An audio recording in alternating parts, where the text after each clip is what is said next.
The important thing that people should understand when they watch this video is that everything that we have here, it all started with this passionate seed being planted in me to try to help the men and women who serve. It's reflected in the Always Do a Little More documentary, where you can trace some of that family history and some of the Vietnam-related issues that propelled me into serving and honoring the needs of our active duty folks responding to the terrorist attacks on September 11th. Many years ago, when I began this journey, it became abundantly clear that we can never do enough for those who serve and who sacrifice, defending and providing our precious freedom and liberty. But I also learned that we can always do a little more. Having had some success in the movie and television industry, and having felt called at a certain point to devote my life to this, and my blessings that I've had in that life, I brought some of that together under the Gary Sinise Foundation to serve and honor the men and women who serve our country. So what a treat to play for you tonight. But I know why you're really here. You're really here to salute the troops, right? This is not a job for me. It's nothing I get paid to do, or it's not my career working in nonprofit. It's a mission. It is a mission to serve. I'm the volunteer here who has brought my good fortune and resources into something that I feel very passionately about, based on a series of events that have happened in my lifetime that kind of pointed me toward this at a certain point in my life. And so we have in the center here, there's a list, a call to action list, and it's there because I wanted people to understand the depth of the commitment prior to the creation of the Gary Sinise Foundation. The Gary Sinise Foundation stands on years of commitment to serving this particular cause, protecting and defending and standing up for and serving those who serve us. And so I did that by just offering my services wherever I could. And the more I did that, the more I learned from these different organizations that were operating in these different military support spaces, our Gold Star families, our wounded, our entertainment, morale boosting, whatever it might have been. And I made very, very good friends amongst the military nonprofit crowd that I was trying to help. And so we list a lot of these organizations and efforts in the call to action over here, because that was part of my call to action. Raising my hand to say, I want to help. I want to do what I can. I want to offer funding. And you know what? The timing was perfect. Being handed some great success in the television business at the same time that I was just pushing myself to do more in the military support space. And CSI New York came along and financially changed my life. I was doing all right, before that, here and there, doing movies and everything. But all of a sudden I had this financial base, this resource here that gave me the opportunity to do some very, very good things. And all of that call to action, all of that service overseas, all of those trips, all of the donations, all of the fundraising that I've done for other organizations, let's bring it all to bear into my own military service organization, because clearly this is a mission. It's a mission of service. Hey, everybody! Are there any CSI New York fans out here? People would always ask me, where should I make a donation? And I would say, well, do you want to help the wounded? Do you want to help active duty? Do you want to take care of World War II veterans? Do you want to, provide morale boosting thing? There's all kinds of different charitable organizations that do certain types of things. So what do you want to do? So I would point these generous Americans in different directions. And I would also say, well, you can make a donation to me and I'll take the band overseas or something, because in those days I didn't have a foundation. So I would ask for extra money from different people so that I could pay the band to do more, or I remember I did a watch ad in a magazine, and for that they said they would donate $30,000. So I took that $30,000 and I put it into the Fire Family Transport Foundation, and they bought a van with it, and that became the first Lieutenant Dan van. So the roots of the Gary Sinise Foundation are deep. They go a long way back. And I decided at a certain point that in order for me to do more, I was going to have a bigger team to help me do that. And that meant hiring people. Volunteerism is great, but in order for me to do the kind of work that I wanted to do, like all those other military charities that take donations and pay staff members, I needed that too. I needed a solid team, a solid staff.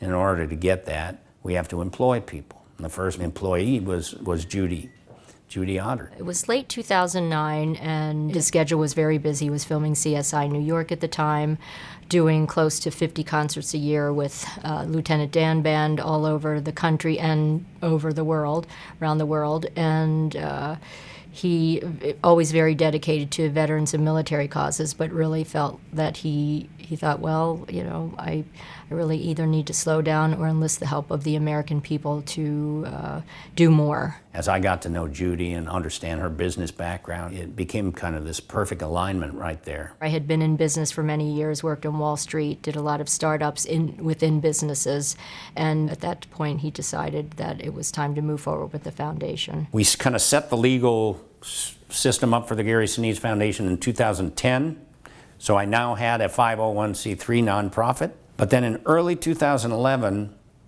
I wanted to build toward launching us publicly as a public charity where the American people could actually donate. In 2010, we didn't do that.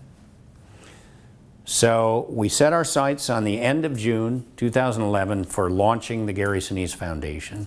And between January and June, we went to work on our website, creating our website, getting our branding, figuring out a couple of programs that we wanted to have, that were places we were going to start to support, things we were going to create initially that would be unveiled at the National Press Club in Washington, D.C. on June 30th, 2011. Here today to tell us about his new foundation, its plans to help veterans, wounded and fallen U.S. service members, as well as their families. Please give a warm National Press Club welcome to Lieutenant Dan himself, Mr. Gary Sinise. And so we started with one donor, me. I put up all the startup costs, bought all the computers, the furniture, you know, all the stuff we need, phones, paying the bills, whatever, hiring people, all of that, because we didn't have any money. The only money that we had in the beginning was in my pocketbook. But I was very committed to this. I wanted to play my part in helping our military folks, our veterans, our first responders, to do their job a little bit better and know that there was a grateful nation and a grateful American, somebody that they might have seen in the movies and television business standing behind them and patting them on the back and saying, "I'm with you." It's important that you know that when you're far away from your families and far away from home and you're defending our country and the freedom of the world, that you know that we care about you. So that's why I'm here, just to make sure that you know that. Sometimes you lose sight of what kind of support you really have from the American people. Gary's commitment to supporting our service members and their families, and the band coming over here and playing for them sends a strong signal to our soldiers that what they're doing matters. The roots of this stuff all started with Kimo Williams, who I played some music with for fun. We would just get together every once in a while and play. He called up Ben Lewis, who he knew, keyboard player, Ben came over, he called up Ernie Denoff. Both these guys Chemo had played with before. And he said, hey, you know, the guy that played Lieutenant Dan in the movie is a bass player and he wants to have a jam session, so come on over. And they came over and we just kind of jammed around at Chemo's house. This goes back to the late 90s. And on my very first trip to Iraq, it was a big entertainment tour. Kid Rock was on that tour. There was a rap group called Nappy Roots. There were basketball players and football players and cheerleaders and actors and comedians. And on that trip, I started talking to the USO folks. I said, you know, I have some musicians that I play with for fun. Do you think I could go on a tour? And they just nodded their heads and didn't take me very seriously. But they set up some additional tours for me as an actor to go out and just do meet and greets. And so I got back in the USO's face a little bit and said, hey, you know, I got some musicians that I play with for fun. Can I go on a tour? And I kept doing that. I went on another tour in August and I asked them again if they'd let us. Eventually, about, you know, a few months later, they said, okay, how about if we set up a tour to Korea and Singapore and down to an island in the middle of the Indian Ocean, Diego Garcia. So I called up my buddy Chemo and said, listen, you know, we're going on tour, let's learn some songs, let's get some more people together. So now we are scheduled to go on a real tour for the USO in February of 2004. In November of 2003, backing up just a little bit, we set up a concert at Great Lakes Naval Base outside of Chicago. It was the first military base show. A few months later, we get on a plane and we go down to Diego Garcia, then we go over to Singapore, and then we go over to Korea. And we did 6 shows during this period of time, and that was our first overseas tour for the USO. I got back and said, can we go on a domestic tour and do military bases around the States? So within 2 or 3 months of getting back from Korea, we were touring the States, and we played Fort Polk in Louisiana. We played Kirtland Air Force Base in New Mexico. We played Goodfellow Air Force Base in Texas, and it just kept rolling from there. More and more volunteer tours. And in those days, I was trying to figure out, how do I pay the band? I was just, you know, I was asking people for money, and I was paying the band myself. And eventually, with the creation of the Gary Sinise Foundation, the Lieutenant Dan Band became a program, and we play all kinds of music. In the beginning, I wanted to put something together for everybody, you know, older veterans, younger veterans, so we'll have, you know, we have 40s music in the show, we have country music in the show, we have pop, rock, soul, Motown, we have, like I said, we have swing, contemporary, classic. It kind of jumps all over the place. And it's a big variety show because it's for them. It's for the men and women who serve. That is the purpose of the band.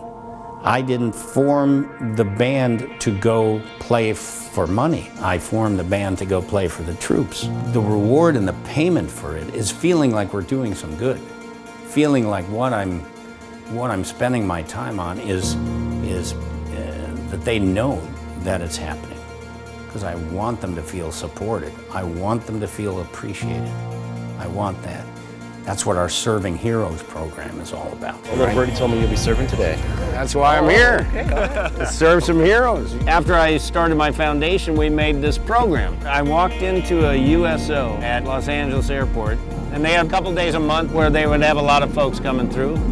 So we picked one of those days and started sending barbecue over. No beans? No beans, thank you. Lieutenant Dan's beans. We made that a part of our mission here because it's so much about showing appreciation and remembrance. It's not about the meal as much as it is about making sure that you know that we're thinking about you. We appreciate what you do. We remember that you're serving out there, and we're grateful for what you're doing. I got to shake hands with him a couple times. I've probably been to about 9 of his events in my career. Last time I seen you, I think I was in Iraq. Were you? He always shows a lot of love for the military. He's just a genuine person that really cares about us, and we definitely appreciate everything he does. Serving Heroes is such a great event. Our great warriors of our country, they appreciate it so much. They enjoy the food, they enjoy the fellowship, and it's free. Oh, well, you can't pass up a cookie, can you? Is there oatmeal raisin cookie? The food is the icing on the cake. The message to me is that I'm telling them we care about them. It's just letting them know that there's a lot of people out here, great patriots and Americans that appreciate their sacrifice, and we're going to be there for them no matter what. And you know what? The American people support my foundation. They send their generous donations to the Gary Sinise Foundation, and we get to pass that on to the troops. I feel in some ways like I've been given not only this mission to create a foundation, but this mission to just remind them all the time. The band gives me an opportunity to do that. Okay, let's get some kids up here. The music is great. I love to be able to lift those spirits up by playing concerts and seeing the little children smile on their faces when we're dancing around together, or bringing a service member up on stage so my girls can sing to him. Well, look what I found! And embarrass him in front of his buddies and stuff like that. You make me feel like a natural woman. All that show stuff is really fun and it's really uplifting. And then at the end of that, I get to tell them how important they are. No matter what you're feeling out there, serving day in and day out, if I can just pat you on the back a little bit and say thank you, then that's the way that I can give back, and that's the way that I can serve. I get to share my heart with them so that they know why I'm there, why I'm bringing the entertainment, why I'm continuing to do this, and it's for them. You're working on a new thing here? Yeah, I got a Rio. Fantastic. It's like so much lighter than the X3. The Invincible Spirit Festivals are exactly that moment of remembrance and appreciation and support. You're facing this unknown journey of getting put back together. This is osseointegration here with the pin that goes right in the bone. And to have these moments where you can get out and it connects you back with the real world that's out there, I think it's huge. When we bring our stage into the hospital and we bring our food in with my pal Robert Irvine, and we provide the moon bounces for the kids and the face painting and the rock climbing and fun stuff that we provide at these festivals. It's a morale booster for people that need a morale boost. You ready for some music? Let's have some fun, okay? You got me losing my mind. My heart never beats out of time. I'm seeing Hollywood stars. He's something like a guitar. The first one was just a military appreciation concert, or Military Appreciation Day at Naval Medical Center. And after that first one, we offered Walter Reed and San Antonio Military Medical Center. It's turned into a program that we do these things 3 or 4 times a year. It's a morale booster for people that need a morale boost. Not only the wounded that are going through their physical rehabilitation each day and sometimes for years, but for the families that are enduring those long sessions of rehabilitation and watching their loved one just struggle with that can be very challenging. And then for the staff, the medical staff, who over a long period of time have seen any number of terrible injuries coming back from the battlefield and had to do their best to make things better for that injured warrior. They're truly the unsung heroes of war. So I think things like this, to be able to recognize them and to be able to thank them for what they do, is enormous. Being able to come in there and provide that's a real serious blessing and a great positive, uplifting thing for me. Our little motto is honor, gratitude, and rock and roll. So we try to honor these people that serve us, and we express our gratitude, and we give them a little rock and roll.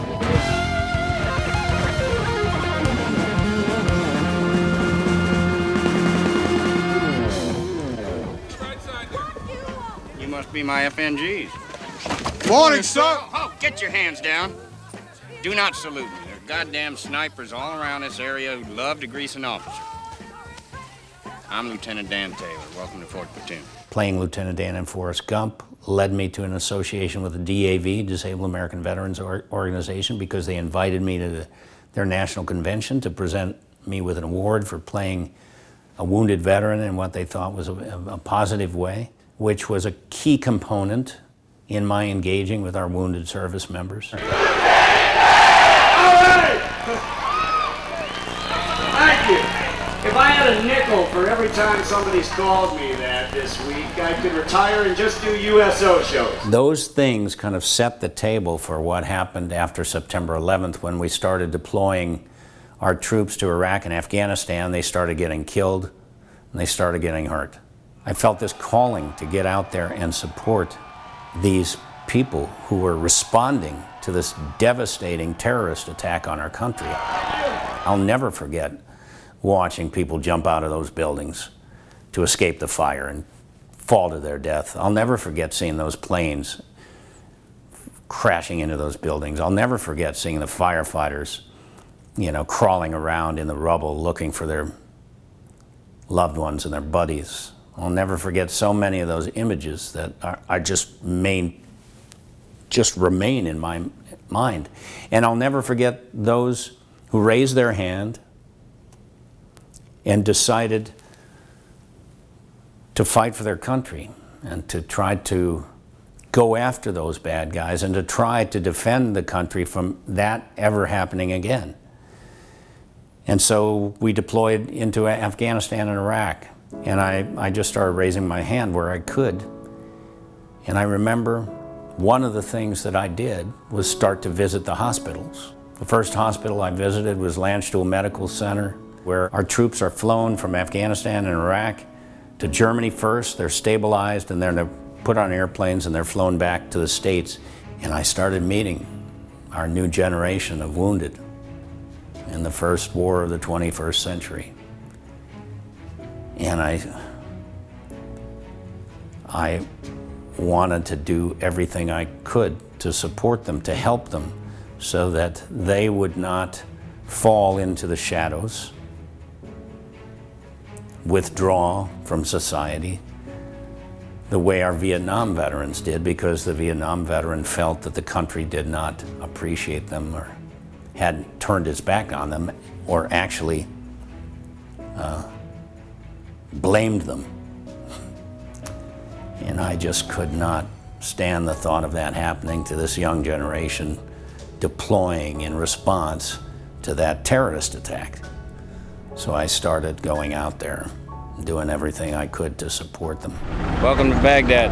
Raising money for organizations that were supporting them. There's a call to action list over here in our Center for Education and Outreach that shows a bunch of different organizations that I raised my hand to support, because I didn't have my own organization at that point. I didn't have my own way to raise money, so I raised money for other people. And then in 2009, with the support of American Airlines, my program Operation Iraqi Children loaded up 22 tons of school supplies onto an American Airlines airplane, and we sent those school supplies over to our troops in Iraq, and they took them out and gave them to the kids. And the airplane was a charter airplane. It had some friends of mine on it. I couldn't go because I was shooting CSI New York, but I asked some other people to go. One of those people was Mary Eisenhower, who was our partner in the Operation Iraqi Children program, and my buddy Jim Palmersheim. It's been an incredible trip so far, absolutely amazing. Who I had met in 2007, was running the Military Veterans Initiatives program at American Airlines. On their way back from Iraq, after visiting our troops and distributing the supplies, they stopped in Germany and they went to Landstuhl Medical Center. And I received a call from Jim who said, we just saw the first soldier to survive a quadruple amputation. He's missing both his arms and both his legs. And he was being stabilized at Landstuhl Medical Center, and he was going to be sent back to Walter Reed in DC. Jim was aware that I had a trip coming up to Walter Reed, like within the next 2 weeks or something. So he wanted me to know about this soldier whose name was Brendan Morocco from Staten Island. And I said, okay, I'll visit him when I get there. He was in pretty bad shape. His mother was there, and I remember talking to his mother quite a bit. When I left there, I called another soldier that I'd met in 2005, Brian Anderson, who was a triple amputee. He had one arm left, and he was the closest thing to a quadruple amputee, closest person with an injury that I had known, and I'd met others, but I had stayed in touch with Brian. We have, we're both from Illinois, and I'd stayed in touch with him. So I called him up as I was leaving the hospital and said, I just saw a quadruple amputee, Brian. Do you think you can go to the hospital and visit him? And within a couple days, he went to visit him. And I think it was helpful for Brendan to meet somebody who'd, been living with his injury now for 4 years. He wasn't a quadruple amputee, but he was close. And I think it was helpful for Brendan to meet Brian that day. Shortly after that, I was shooting my television show, CSI New York. We had our base camp at Citi Field, where the Mets play, and we were in the parking lot. And the commissioner of the fire department came to me and said, we have a Staten Island soldier that's lost both his arms and both his legs, and we'd like to build him a special house. Would you help? And I said, I know exactly who you're talking about. And I said, I'll donate my band. I'll pay the expenses for my band to come out, and we'll do a concert, try to raise money to help build Brendan a special house that would have an elevator in it, make life easier for him because he's missing arms and legs. He can't walk, he's confined to a wheelchair. While we were preparing that concert, unfortunately, and the concert was in August of 2010, in March of 2010, a Marine was blown up and he lost both his arms and both his legs. His name was Todd Nicely. So I said to the guys, let's do another concert and raise some more money and build him a house.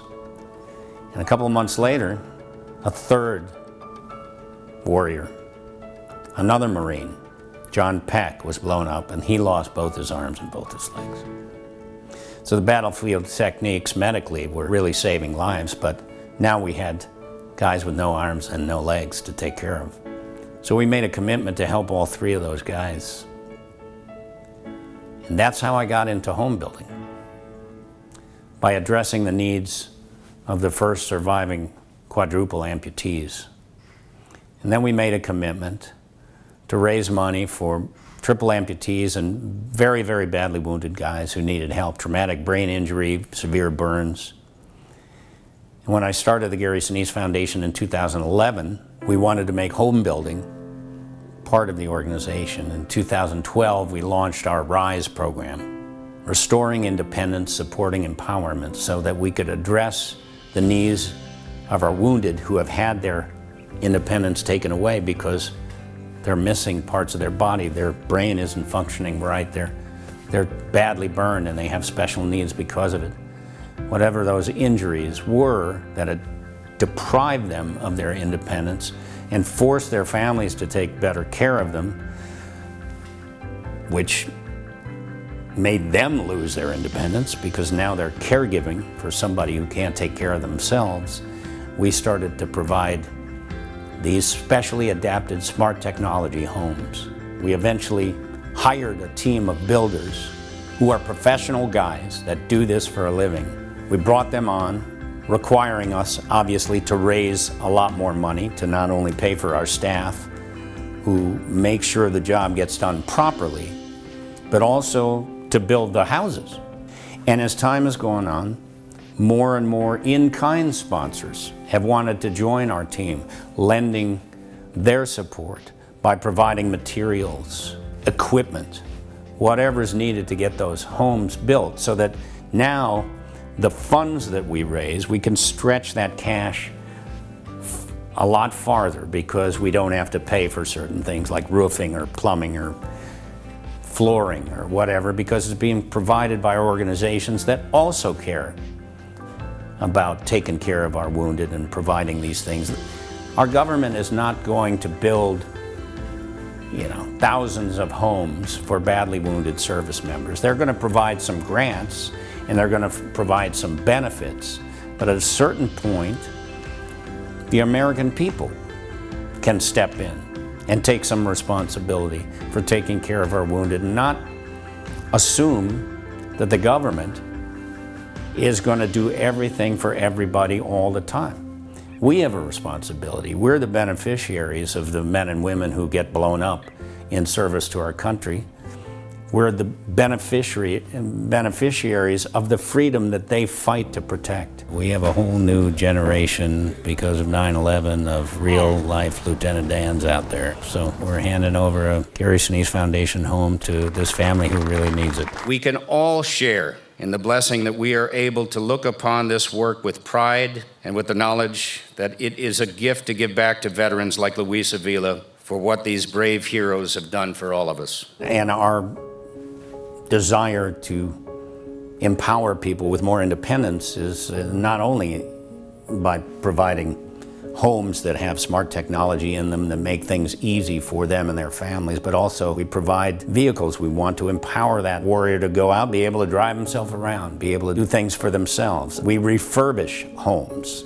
Sometimes somebody owns a home and they just need their bathroom more accessible and easier for them and their physical disability to function in. So we go in there and remodel. We remodel things. Mobility devices, wheelchairs, segways, track chairs. If you're in a regular wheelchair and you want to go out in the woods, do some hunting or fishing or something like that, you can't get out there with your regular wheelchair. People have to carry you out. But there are these big track chairs that have these big they look like tanks, and they can go. They're all-terrain vehicles. It just empowers that person to be able to be more independent, to get outside, to do things for themselves. We provide all of that, and it's all because we're trying to restore independence and support empowerment for our wounded heroes. Beyond our home building, empowering these veterans to be able to take care of themselves and manage their home life a lot better than they might if they were in an apartment or something that wasn't designed specifically for their challenges, is a little more on the mental health side. Now, nobody at my foundation is a counselor or a therapist or anything like that. We don't, at this moment, we do not have those initiatives going. But that didn't mean that we couldn't kind of team up with some other organizations to try to provide opportunities for our veterans.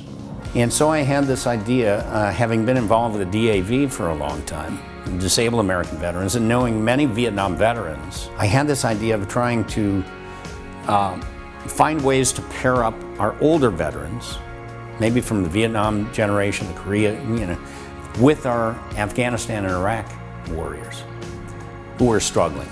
They have a lot of wisdom, a lot of experience.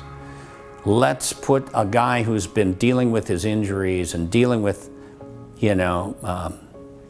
his post-war experience for 45 years. Let's put that person together with somebody who's been dealing with it for 45 days or 4 years or whatever, very early in their recovery. And let them bond and let them learn from each other. And by the way, at the DAV, the first person I approached was Vietnam veteran, triple amputee, former national commander of the DAV, Jim Sursley, who'd lost both his legs and an arm. And I've known Jim for many, many years. And he said yes, and that's how the DAV connection started. At around the same time, I met a man named Ken Falk, who started a retreat. He had some land, wanted to devote a couple hundred acres to building a retreat for our service members who might be going through post-traumatic stress issues, wounded, families, whatever. So he built this retreat that has these beautiful cabins and physical activities, and they started a program there, a mental health program that people could go through dealing with issues because of their service. And so the Boulder Crest, Disabled American Veterans, Gary Sinise Foundation kind of came together. We fund, Boulder Crest, offers the retreat and the PATH program, and DAV participates by bringing some of their experienced veterans to the table to be a part of the retreat. I have not attended one myself, but Mike Schlitz, who's one of our wounded, double amputee, burned 85% of his body, former Army Ranger. Mike has been an ambassador for the Gary Sinise Foundation. Now he's an employee of the Gary Sinise Foundation in our Veterans Outreach. And part of Mike's primary responsibilities are to help put these retreats together, figure out who's going to go. We offer a free trip, and it's just our way of saying thank you. We want to participate in your healing. We want to provide some opportunities for you to relax, enjoy, but also address some issues in a positive environment, in a positive way with great people. And that's what we do at the Gary Sinise Foundation. That's one of our relief and resiliency outreach programs that we have. Other things, we provide emergency relief. I mean, you wouldn't believe some of the stories that we hear about service members that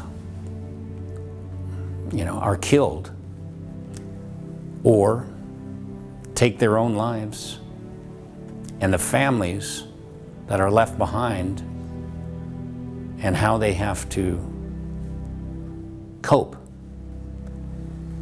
And so many of these families have very little, and now their main provider, let's say dad is gone, mom has 5 kids, and very little income. Can't fix the car, can't fix the refrigerator, the roof is leaking. There are issues. What does that person do? Where does that person turn? And here's a person who, here's a person and family who have sacrificed for our country. They're a Gold Star family that's lost a loved one. I mean, I could tell stories here that are just heartbreaking. And so I said to Judy Otter at a certain point years ago, having been involved with the organization TAPS, Tragedy Assistance Program for Survivors, and Snowball Express, focusing on the children of our fallen heroes, I said, as we started to raise a little bit more money, it was coming up toward Christmas time. And I said, you know what? I want to take $50,000 and put it over here. And I'm going to get the names of 25 families that are in need, that are struggling, that have lost a loved one. And we're going to just send them a nice note with a little donation to help them through the Christmas holiday. And that's how this particular emergency relief fund began. There's so many different types of things that we do under relief and resiliency. So many organizations, they do this or they do that, or they have a specific thing that they do. Because I'd been involved in so many different things, supporting all these different military charities operating in these different areas of need, I said it was going to be kind of impossible to just do one thing now. Relief and resiliency kind of covers a big, it's kind of a big, broad area that we can place different initiatives into. This means so much to our survivors to be honored like this, to have the opportunity to come to an event and have fun, to bond with each other, the amount of time they get to spend one-on-one with other women who understand what they're going through. That time is so precious for our survivors and our families, and we can't thank the Gary Sinise Foundation enough for giving us this opportunity. So I have a wonderful relationship going back to 2008, 2009 with the National World War II Museum in New Orleans. Having narrated some content down there, I do the voice of Ernie Pyle. So I called up the National World War II Museum, my friends there, and I said, what can I do to help? The Gary Sinise Foundation provided funds that allows us to hire another historian. And it's a race against time because the vast majority of these gentlemen and ladies are in their late 80s and early 90s, and some of them are even older than that. We have to get these stories before they're lost forever. Then I went to my pals at American Airlines and I said, I've got an idea about taking groups of veterans or providing individual tickets for them to go to the National World War II Museum. Okay, look up, sir. I always am in awe when I come into the museum. Of course, sir. Look at that. It's always wonderful to walk in here with the veterans and to look up at this magnificent display up here. So we created a program called Soaring Valor that is all about honoring our World War II heroes, recording them on video, taking them to the place that was built in their honor so that they could see their stories being told in this magnificent, magnificent place that I wish every American could see. I realize that I am standing in front of men who faced the times that tried our nation's soul. Men who during times of crisis did not shrink. And men who were brave leaders that stood fast and faced the tyranny of evil. I'm honored to be in your presence. Thank you for showing my generation and the generations to follow that if a country is good enough to live in, it is good enough to fight for.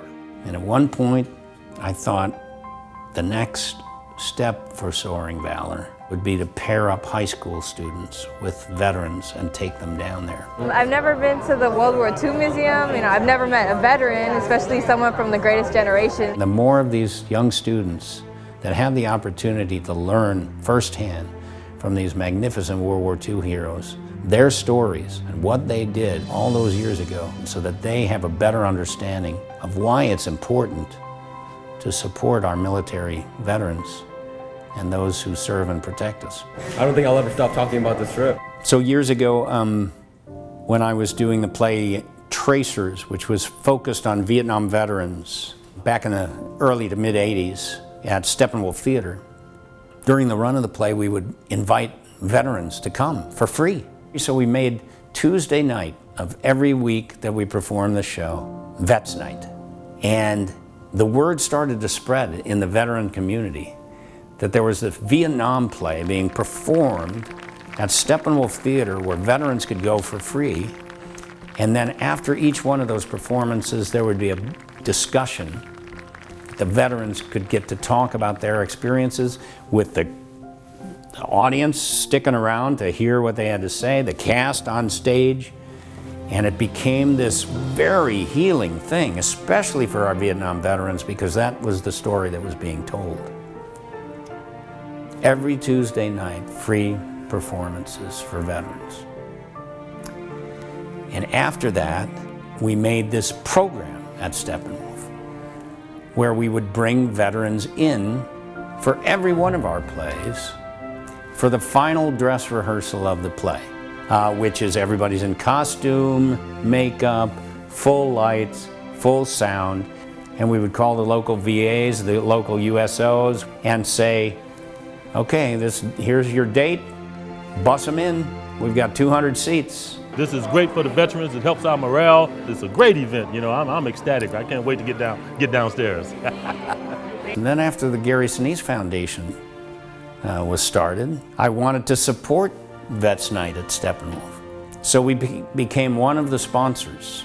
Because part of what is great about Vets Night is not only that the vets get to come for free, but it's these two communities that I've been involved in over the years. My theater life, my theater community, which has been a very, very critically important part of my life, and the veterans community, which is equally, if not more important now these days.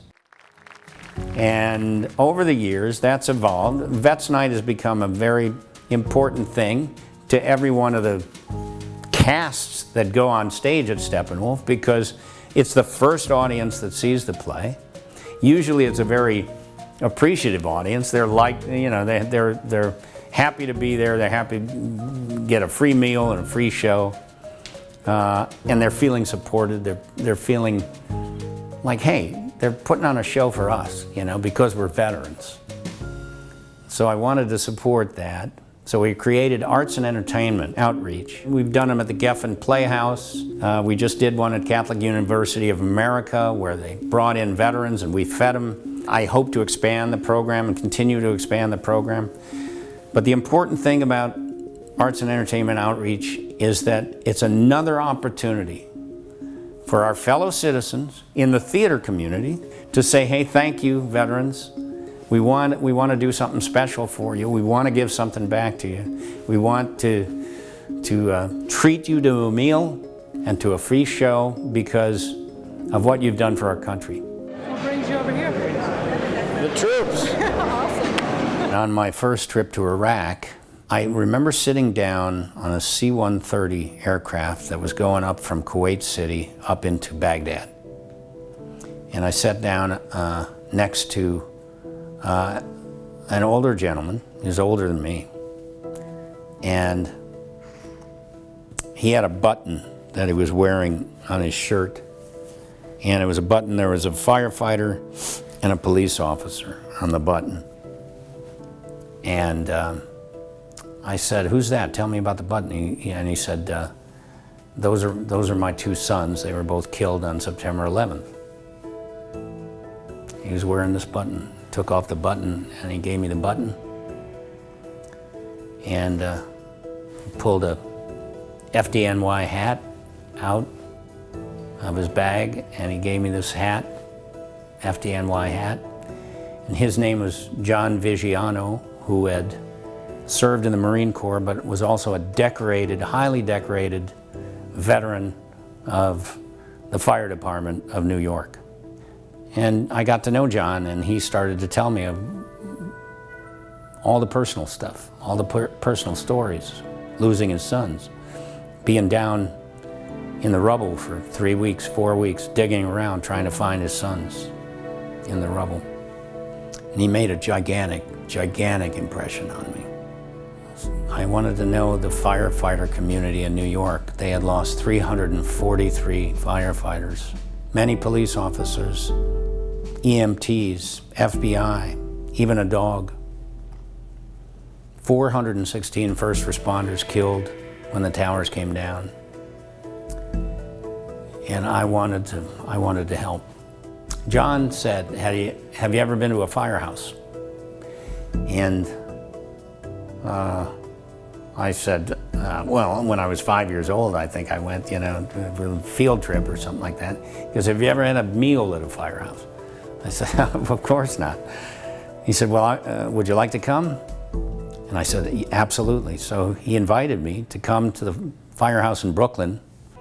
So about 3 months later, after that trip, I flew to New York and I went to Brooklyn and I had a big meal, chicken parmesan and spaghetti and everything like that with everybody at the firehouse. And I made personal relationships with many of these guys who all lost friends, all lost loved ones. They were all struggling with what happened, to just try to piece it together. They all saw the devastation. They all personally witnessed that event. Some, just by circumstance, had the day off or something, and by the time they got there, the towers were down, and they missed it. So dealing with a lot of, terrible stuff. But me showing up at the firehouse that night was really a positive. It lit everybody up, just like visiting the troops, just like popping into a tent filled with soldiers and shaking hands and taking pictures. It felt like that to me, like I was helping to lift things up. So I stayed in touch with the guys and kept, engaging with them. And on one of my trips, one of the guys I met that night, his name's Mike Hyland. Mike said, I want to take you out to Brooklyn and show you something. So he took me out to Brooklyn, and there was a guy named Saul Moglen there who had a vision to build a memorial to all the Brooklyn firefighters who had died. And the memorial is on the side of the ballpark out there, MCU Park. It's a minor league ballpark in Brooklyn, right near, on Coney Island, right near Nathan's. And on the side of the building, there were all these firefighters' faces on granite stuck to the side of the wall. And they had all been lost. And Saul and Mike told me that their dream was to put all the first responders up there, not just the Brooklyn guys, but everybody who was lost on September 11th. And I said, you know, but they didn't have the funding.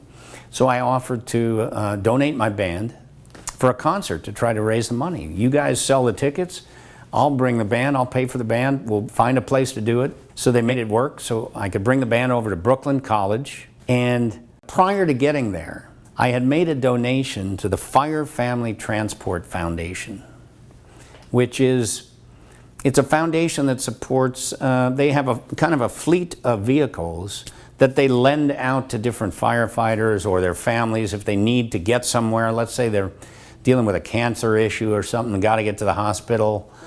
They will lend out these transport vehicles, or they'll go pick people up at the airport or whatever. Anything that the Fire Family Transport Foundation can do to support the firefighter community in New York. And so prior to getting there for the concert, I made a donation to buy them a vehicle, a van. So during the day of the concert, they took me out to the Brooklyn Wall, where we're raising money with the concert to finish the wall. They took me out there, and there was something under a big tarp. They pulled the tarp off, and it's a big van, it's a big SUV, and on the side of the window, it says, donated by Gary Sinise, the Lieutenant Dan van. I was just stunned by it. And the Monsignor blessed the van. We had a nice prayer. I have this great picture of the Monsignor blessing the van. It was a beautiful moment. Then we drove to Brooklyn College from there. I played the concert, and we raised the money to build the Brooklyn Wall. And when my foundation was created, I wanted to continue that support by creating our first responder outreach program, where we can provide grants, we can provide equipment, we can provide vehicles, which we did. We donated one more van to the Fire Family Transport Foundation. We've provided equipment to departments all around the country, some that are devastated by certain events, certain terrible fires. Recently, we put a concert together and donated the band for so many folks who were personally affected by the terrible fires in Napa. It's been a tough couple of years here. And we wanted to come up and show our support, especially for the families of those who have struggled through these terrible fires up here. It takes a very, very special person to want to defend our nation, or to want to protect our cities and its citizens. A very special person that is willing to run into a burning building to try to save somebody that you don't know. It's important to me to always focus on our defenders of our country, our defenders of our cities, the guys that will respond if something happens in your home or on the street, the emergency workers that show up if there's a car wreck to try to pull you out of that burning car, who will run into your house to try to save you. These people are necessary to our society, for our society to function and for us to feel safe and protected. And so there are ways that we as citizens, like we do with our military and veterans initiatives, that we can support those defenders of our cities, you know, the people that respond in emergencies. Know that we love you and appreciate you and will never forget you. In the beginning of the Gary Sinise Foundation and prior to it, you know, I had been volunteering, as I said, raising my hand all over the place, trying to do so much.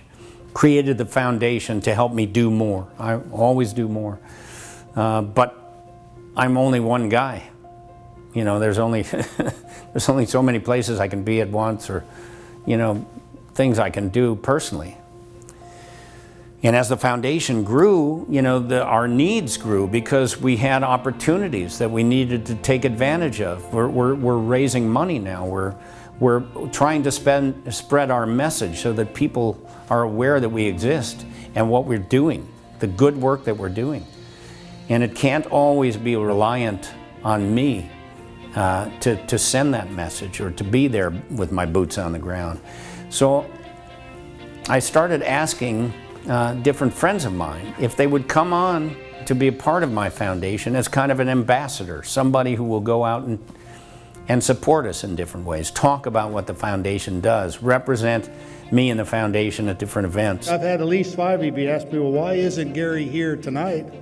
You can imagine the amount of things that are on Gary's schedule on any given day.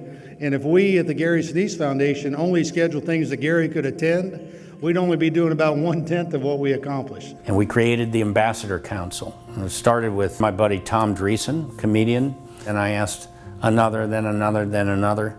And we ended up with a pretty large ambassador council made up of celebrities, you know, entertainment people in the entertainment business. Joe Mantegna's one of my ambassadors. D.B. Sweeney's another one of my ambassadors. Robert Irvine, Chef Robert Irvine as well. I've been involved with the Medal of Honor Society for many, many years. Befriended many different Medal of Honor recipients. These are some great American heroes. And I asked some of those recipients if they would come on board and participate in some of our events, helping us raise money and awareness for the Gary Sinise Foundation and act as ambassadors for the foundation. And then some of the wounded that we've met over the years, you know, that I've known some of these folks for many, many years prior to my foundation and asked them to come on board to support in different ways. You doing okay? I'm Woody. It's just letting them know that there's a lot of people out here, great patriots and Americans that appreciate their sacrifice, and we're going to be there for them no matter what. I remember reading a story in the paper about a soldier who'd been killed and about his family and his kids. And I started my heart was breaking that we were losing fathers, and mothers, and sons and daughters, brothers and sisters, you know, and that family members were being affected, you know, deeply by that. And I remember thinking, geez, I wonder if there's an organization out there that I could support that would help the children, to help these children. And because I was involved in so many different things, in early 2007, I received a call from a guy named Roy White who worked for Southwest Airlines, who wanted to come to my office and show me a video and tell me about something that they'd done with regards to helping the children of our fallen heroes. And I said, yeah, okay, great, come to my office. And they showed me a video that was taken of an event that they'd put together with a group of volunteers down at Disneyland that focused on the children of our fallen heroes, bringing them to Disney right before Christmas. And they did their first event right before Christmas in 2006. Now it's 2007, and they're telling me they want to do it again. They want to do it again next year. And would I be able to support? And I remember thinking, perfect. And the organization was called, they had named it Snowball Express. And it was to provide hope and new memories for the children of our fallen heroes. And they picked, you know, right before Christmas time, a difficult time for a child who's lost a parent. So when I went to that 2000 event, I met many Gold Star families, many children, played a concert for them. The following December 2008, I couldn't bring the band to Snowball Express in Anaheim, but I finished shooting CSI about 5 o'clock one Friday, got in my car and drove down to Anaheim and just hung out with the kids. Got up on stage, talked to them, played with them, signed autographs, took a lot of pictures, and I made a personal donation to Snowball Express. And also a commitment that the following year, 2009, I'd bring the band back and do it again. So 2008 was the third year of Snowball Express. American was getting more and more involved with transportation. So they decided, because Dallas is the hub of American Airlines, that they would move the event from Anaheim to Dallas, where American is very well connected there with a lot of support, and they could provide a lot of different things for the kids. I think the first year my band played there, 2009, we played in Dallas Cowboys Stadium. On the field at Dallas Cowboys Stadium, where we had moon bounces on the field, and they have the biggest video screen you've ever seen. It's a giant video screen up there. And the kids were running all around the field and everything. The band is set up there. The Patriot Guard came riding around the edge of the field. And it was nothing but Snowball Express inside Dallas Cowboys Stadium. So each and every year, I would go to Snowball Express and be a part of it. I would make donations of the band. I'd cover the expenses for the band when I created the Gary Sinise Foundation. I wanted Gary Sinise Foundation to start supporting that event. So we started making donations to support the annual December event of Snowball Express. After 9 years in Dallas, Jim and I and Buck Kern started talking about other alternatives, other things that we could do with the Snowball Express. And what better place to take kids than to Disney World? Jim Palmersheim called me up and said, I got an idea. What would you think if Snowball Express came under the Gary Sinise Foundation as a program of the Gary Sinise Foundation? And we discussed it. Having been a part of Snowball from the beginning, having been a big supporter, wanting to make this thing happen at Disney, Jim felt that the Gary Sinise Foundation was in a better position to raise the additional funds to make this event happen. So I said, went to Judy Otter, said what we had discussed and that I'd really like to make it happen. We started having discussions about it. I talked to the board of Snowball, who were going to have to give up the reins because we have our own board at the Gary Sinise Foundation. Some of them are still going to volunteer, but it meant dissolving the 501c3 of Snowball, dissolving the board of Snowball, and just bringing it in under the Gary Sinise Foundation.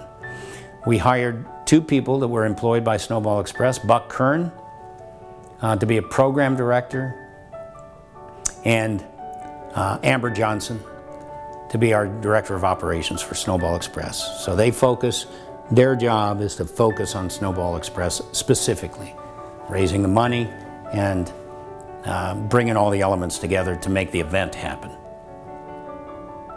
So now, after all these years of supporting these beautiful kids and trying to help them, and I've watched so many of them grow up in front of my eyes, you know, when I play for them, to be able to now be a part of trying to make this wonderful move happen to Orlando and Disney World is, it's so special to me. And so we're all pulling together to make it happen. And through the generosity of the American people, we'll continue to be able to raise funds to take care of these special kids. I count down the days till we come here. It just makes you feel warm and fuzzy to come here and feel loved and supported, and we just look forward to coming every year. Lieutenant Dan in Forrest Gump, he has those lines about his destiny. You listen to me. We all have a destiny. Nothing just happens. It's all part of a plan. I should have died out there with my men, but now I'm nothing but a goddamn cripple, a legless freak. Look at me. You see that? Do you know what it's like not to be able to use your legs? And he was either going to serve his country or he was going to die trying. And circumstance takes him out of that. He gets injured, he gets blown up, and has all this resentment. But at the end of that film, Forrest Gump, when he's standing over the grave of his wife, he says, I don't know if Mama was right or if it's Lieutenant Dan. I don't know if we each have a destiny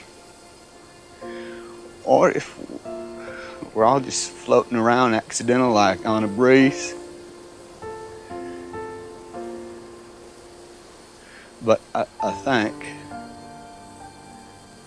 maybe it's both. Maybe both is happening at the same time. And for me, I do feel that in some ways I was destined to go on this journey.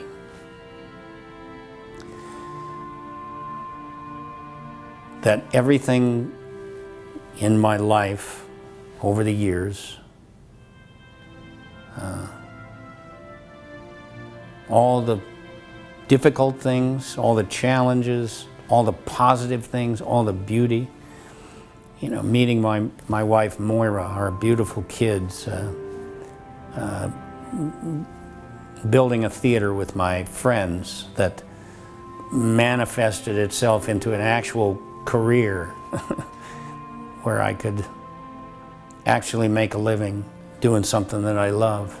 That all of that was kind of all this positive stuff and some challenging stuff along the way was pushing toward this destiny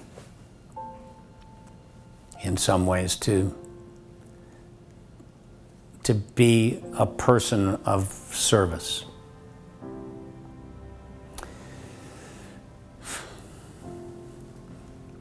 And you wonder, you know, why else would somebody step away from a career that was going well and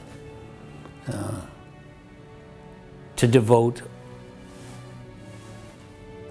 all his time and resources to supporting something that is just about taking care of our defenders? Why would you do that if it wasn't somewhat of a calling?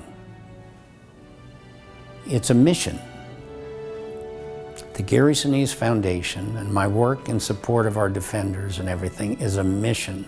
It's a mission that I'm on that I hope continues beyond me. And I hope that we will have strengthened it and built it and engaged the proper personnel around it that can help it carry on and move forward. We have a tremendous board of friends of mine that I've known who are in this space and who care about this space.